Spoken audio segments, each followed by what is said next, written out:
کہ یہ آپ نے کیا کیا تھا، یہ اس طرح سے نہیں معاف کیا جا سکتا، یہ نہیں چھوڑا جا سکتا۔ عمران خان نے کہا کہ 26 نومبر کو پرامن شہریوں کا قتل عام کیا گیا ہے، ان کو سیدھی گولیاں ماری گئی ہیں، ڈی چوک کو خون سے باقاعدے سے نہلایا گیا ہے، ہمارے کئی افراد اب تک لاپتہ ہیں۔ کسی بھی مہذب معاشرے میں ایسا واقعہ ہونے کے بعد گولیاں چلانے والے انجام تک پہنچ جاتے ہیں، لیکن یہ حکومت ابھی تک ایک جوڈیشل کمیشن تک نہیں بنا سکی۔ جوڈیشل کمیشن کی حیثیت تھرڈ امپائر کی ہوتی ہے، اور صرف ایک غیر جانبدار کمیشن ہی 26 نومبر اور 9 مئی کے شہداء کو انصاف دلوا سکتا ہے۔ اگر اس قتل عام کو دبا دیا گیا تو پاکستان میں کسی کا جان و مال محفوظ نہیں ہوگا۔ اب یہ ایک سٹیٹسمین بات کر رہا ہے، یہ ایک وہ بندہ بات چیت کر رہا ہے جو دیوار کے پرے دیکھ سکتا ہے۔ اس کا یہ کہنا ہے کہ آج ٹھیک ہے ہم مارے گئے ہیں، آج پی ٹی آئی ماری گئی ہے، لیکن اگر یہ چیز آپ نے اس طرح سے جانے دی جو کل نہ نون لیگ بچے گی، نہ پی ٹی آئی بچے گی، نہ کسان بچیں گے، نہ پیپلز پارٹی بچے گی، نہ عام لوگ بچیں گے، نہ طلبہ بچیں گے، سب مارے جائیں گے۔ میرا واضح پیغام ہے، اگر مذاکراتی عمل کو لے کر حکومت یوں ہی غیر سنجیدہ رہی اور جوڈیشل کمیشن نہ بنایا تو مذاکرات کو اگلی میٹنگ کے بعد روک دیا جائے گا، اگلی میٹنگ کے بعد روک دیا جائے گا۔ اب آگے سنیں جو سخت ترین گفتگو عمران خان صاحب کا۔ 9 مئی کا فالس فلیگ آپریشن بھی اسٹیبلشمنٹ کی جانب سے ہی کیا گیا تھا۔ عمران خان پھر سے کہہ رہے ہیں کہ 9 مئی ہم نے نہیں کیا بلکہ پاکستانی اسٹیبلشمنٹ نے کیا تھا۔ اس روز چوکیوں سے فوج اور پولیس ہٹا کر خود ہی آگ لگائی گئی اور سی سی ٹی وی فوٹیج بھی چرا لی گئی۔ ہم ان دونوں واقعات کی شفاف تحقیقات چاہتے ہیں۔ ہم نے اس سلسلے میں 12 سپریم کورٹ سے بھی مطالبہ کیا ہے۔ 3 سال سے اس ملک میں آئین اور قانون اور انسانی حقوق کی پامالی جاری ہے۔ لوگوں کے گھروں کا تقدس پامال کر کے انہیں اغوا کیا جا رہا ہے، تشدد اور جبر کیا جا رہا ہے، ان کے گھر اور کاروبار تباہ کیے جا رہے ہیں۔ ہمارے ہر ٹکٹ ہولڈر کے لیے ان کے حلقے میں زندگی تنگ کر دی گئی ہے۔ میرا اپنا گھر 2 مرتبہ توڑا گیا۔ ہم نے اس سلسلے میں لاہور ہائی کورٹ سے رجوع کیا ہے۔ یہ کیس جسٹس باقر نجفی کی سربراہی میں 5 ججز نے سنا، مگر 1.5 سال سے اس کا فیصلہ محفوظ ہے اور سنایا نہیں گیا۔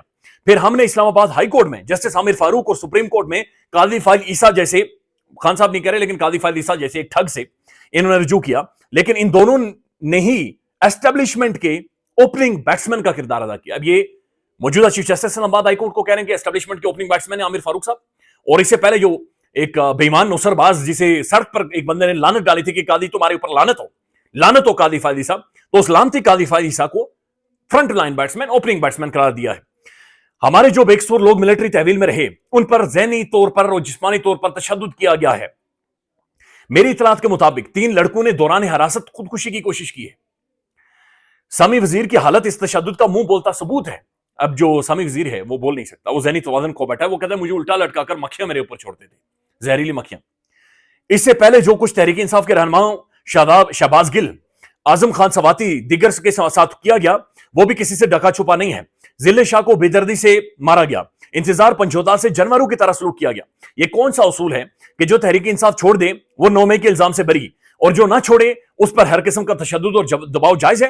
ہمیں پاکستانی نظام عدل سے بار بار رجوع کرنے کے باوجود بھی انصاف نہیں مل رہا، جس کے بعد ہمارے پاس بین الاقوامی فورم پر، اب یہ خان بتا رہا ہے کہ کیوں ہم انٹرنیشنلی اوورسیز پاکستانی سے درخواست کر رہے ہیں کہ برائے مہربانی آپ ہی ہمیں بچائیں، وہ کہہ رہے ہیں ہمیں انصاف ہی نہیں ملتا کسی بھی فورم پر، اس کے علاوہ کوئی راستہ نہیں بچا۔ پاکستان کی حکومت انسانی حقوق کو لے کر بین الاقوامی قوانین اور معاہدوں کی پابند ہے۔ میں نے وکلاء کو ہدایت کی ہے کہ ان معاملات کو عالمی فورم پر اٹھایا جائے اور پاکستان میں جاری انسانی حقوق کی خلاف ورزیوں پر اپنی آواز دنیا تک پہنچائیں۔ میرا اوورسیز پاکستانیوں کو بھی یہی پیغام ہے کہ پاکستان میں جمہوریت اور انسانی حقوق کا خاتمہ کر لیا گیا ہے، یہاں پر جنگل کا قانون نافذ ہے، اس لیے آپ کی جانب سے ترسیلات زر کا بائیکاٹ بہت اہم ہے۔ اوورسیز کو خان کہہ رہے ہیں کہ پیسے نہیں بھیجنے، دھمڑی نہیں بھیجنی۔ پاکستان میں مقیم آپ کے پیاروں کو بھی وہی حقوق حاصل ہونے چاہیے جو آپ کو بیرون ملک حاصل ہے۔ جب تک ایجنسیوں کو ایک سیاسی جماعت کو کچلنے پر لگایا گیا ہے، پھر دہشت گردوں سے کون لڑے گا؟ یہی ریمارک سپریم کورٹ کے جسٹس اطہر من اللہ اور جسٹس مندوخیل نے بھی دیے کہ خفیہ اداروں کو سیاسی انجینئرنگ پر لگایا دیا گیا ہے۔ جھوٹ بول کر ہماری حکومت پر طالبان کی آبادکاری کا الزام لگایا گیا۔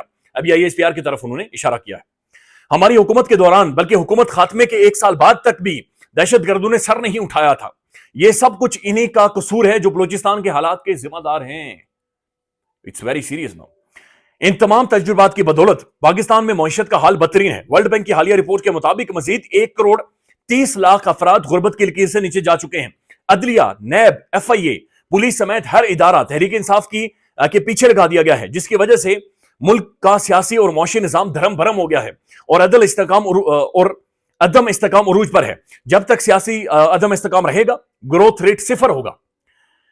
یہ سب 10 سالہ امریت کے منصوبے کو مضبوط کرنے کے لیے کیا گیا ہے. یعنی کوئی ہے جو 10 سال رہنا چاہتا ہے, کوئی ہے جو اپنا کنٹرول 10 سالوں تک قائم رکھنا چاہتا ہے.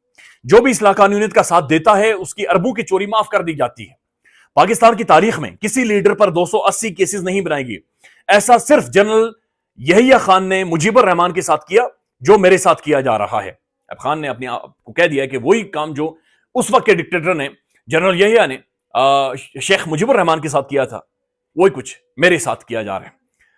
تو یہ بڑا سخت ترین ٹویٹ ہے, اور عمران خان صاحب کہہ رہے ہیں کہ جناب یہ اسٹیبلشمنٹ نے کیا ہے, ان کی جانب سے باقاعدہ سے کروایا گیا ہے, اور ہم کب سے یہ کہہ رہے ہیں کہ جناب اس کے اوپر جوڈیشل کمیشن بنا دیں.